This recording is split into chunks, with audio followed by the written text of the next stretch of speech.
VO Chidambaram port है हमारा, एक बंदरगाह है। टूटीकोरिन पोर्ट याद है आपको? मेजर पोर्ट्स आप कर रहे थे एक दिन, याद है कि नहीं? सच सच बताओ। दीनदयाल पोर्ट याद है? कोलकाता पोर्ट याद है? हाल्दिया पोर्ट याद है? हाल्दिया पोर्ट कहाँ पे था? कोलकाता का ही पार्ट है ना? दोनों को एक ही काउंट करा जाता है। गैलाथिया पोर्ट याद है? हाँ, वेरी गुड। तो उसको अब आज देख लो, एक इंपॉर्टेंट अपडेट है आपके लिए, तो अभी शुरू करते हैं इसको। तो इंडिया का पहला बंदरगाह जिसने बोला कि हम ग्रीन हाइड्रोजन प्रोड्यूस करेंगे। हाइड्रोजन महंगी होती है, प्रोडक्शन के लिए आपको प्रॉपर इंफ्रास्ट्रक्चर लगाना पड़ता है। तो एक पोर्ट है आउट ऑफ 12 मेजर पोर्ट। अब मैंने 12 बोला यहाँ पे क्योंकि जो एनेक्चर आया है मिनिस्ट्री ऑफ शिपिंग का, उन्होंने बोला है 12 central government owned major ports. Centre ने बेशक 2024 में जो गैलाथिया पोर्ट है उसको मेजर पोर्ट बोला था। अब देखो दो तरह के पोर्ट आएंगे यहाँ पे, एक मेजर और दूसरे माइनर भी बोल देते हैं या फिर इनको नॉन मेजर भी बोल देते हैं। और ये जो माइनर होते हैं या फिर नॉन मेजर होते हैं, इनका नंबर लगभग 217 के आसपास है, यहाँ पे लिखा हुआ है।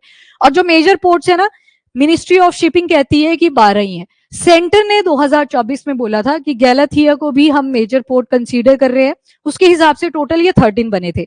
इवन जो आपका आर्टिकल है ना, इसमें भी 13 मेजर पोर्ट्स लिखे गए हैं, पर मिनिस्ट्री ऑफ शिपिंग ने 12 लिखे हुए हैं। तो जो ऑथेंटिक सोर्स माना जाएगा वो मिनिस्ट्री ऑफ शिपिंग ही रहेगा, ठीक है?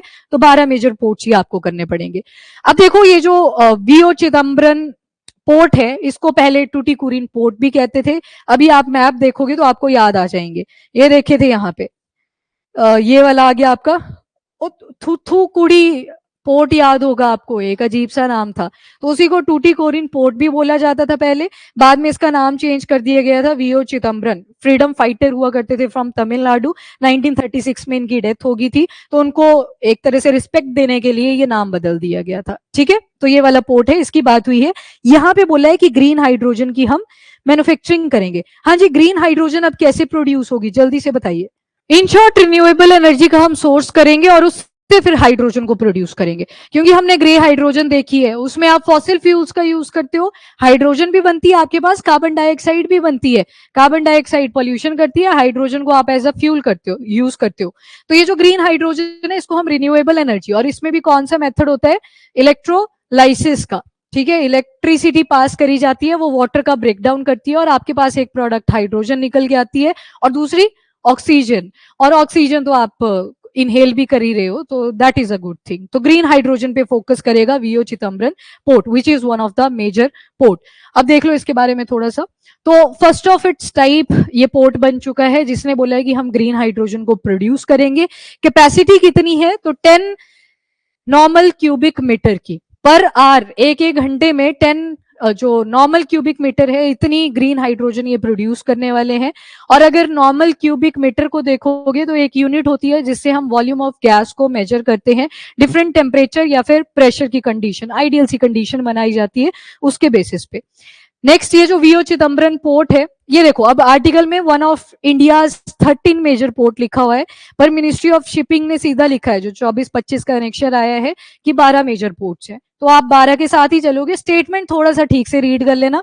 अगर तो आगे सेंट्रल गवर्नमेंट, तो फिर 13 आप टिक कर सकते हो। अगर नॉर्मली लिखा है ना 12 मेजर पोर्ट्स, कुछ नहीं मेंशन करा हुआ है, तो मतलब मिनिस्ट्री ऑफ शिपिंग के एंड से करना है। ऐसे है, कल को आप क्वेश्चन भी तो उठा सकते हो कि आपकी अपनी मिनिस्ट्री ने क्या बोला हुआ है। तो 12 मेजर पोर्ट याद रखिएगा। यहाँ पे मैंने आपको बता दिया 13 क्यों लिखा है, क्योंकि न्यूज़पेपर में ही 13 आया था। हिस्ट्री क्या है? तो पहले ये जो वीओ चिदम्बरम पोर्ट था, इसका नाम टूटीकोरिन पोर्ट हुआ करता था। कोरोमंडल कोस्ट जो हमारी बे ऑफ बंगाल वाली है, वहां पे ये लाया करता है, तमिलनाडु में आ जाएगा। और 2011 में ये नाम बदला गया था और इंपॉर्टेंट रोल प्ले करता है, कोल वगैरह की कैरिंग करता है, देन ट्रेड को हैंडल करता है, कंटेनर मूवमेंट आपको यहाँ पे देखने को मिलेगी।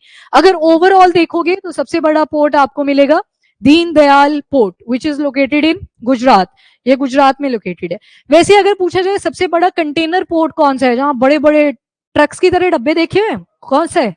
नहीं, जवाहरलाल नेहरू पोर्ट, ठीक है? ये वाला पोर्ट जो है ये सबसे बड़ा कंटेनर पोर्ट है। कंटेनर यहाँ पे बड़े बड़े साइज के आपको मिलेंगे। अभी जो आपने पढ़ा that is VO Chidambaram port. जो सेंटर ने बोला था वो यहाँ पे आपको मिलेगा गैलाथिया पोर्ट, गैलाथिया निकोबार में आपको मिल जाएगा गैलाथिया पोर्ट। इसको काउंट करके ये 13 हो जाते हैं।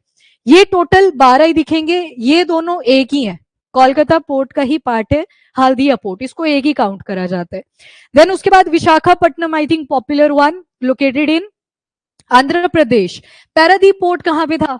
ओडिशा में था। देन उसके बाद आप गए थे तमिलनाडु, पहले आता है आपका एन्नोर पोर्ट, फिर उसके बाद चेन्नई तो याद रह जाएगा मेरे ख्याल से, नाम से पता लग रहा है तमिलनाडु की बात हुई है।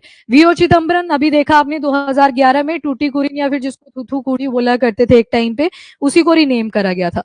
कोचिन, कोचिन इज इन केरला आ गया। फिर उसके बाद न्यू मैंगलोर, मैंगलोर आ गया, कर्नाटका की बात हुई है। फिर मोरमुगाओ कहां पे था? गोवा के था। देन मोरमुगाओ आप हिस्ट्री में भी पढ़ोगे, मॉडर्न हिस्ट्री में मोरमुगाओ लोकेशन। देन उसके बाद मुंबई में यानी कि महाराष्ट्र में दो आ जाएंगे, one is Jawaharlal Nehru port जो कि कंटेनर पोर्ट भी है सबसे बड़ा, और उसके ऊपर मुंबई पोर्ट आपको मिलेगा। Then Deendayal port which is located in Gujarat. अब ये काउंट कर लो, ये टोटल बनेंगे आपके 12, 13 हो जाएंगे गैलाथिया को जोड़ के। सेंटर की स्टेटमेंट आएगी 2024 के हिसाब से, टोटल 13 मेजर पोर्ट्स है, पर मिनिस्ट्री ऑफ शिपिंग का मैंने आपको एनेक्सर दिखा दिया, इसमें 12 सेंट्रल गवर्नमेंट के मेजर पोर्ट्स मेंशन करे हैं। याद रखना ये जो मेजर पोर्ट्स है ना, ये आते हैं आपकी यूनियन लिस्ट के अंदर।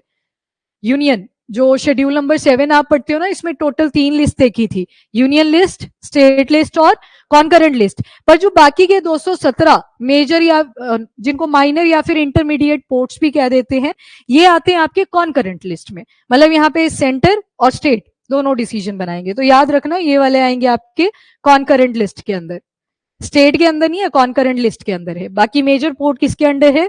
यूनियन लिस्ट के अंडर।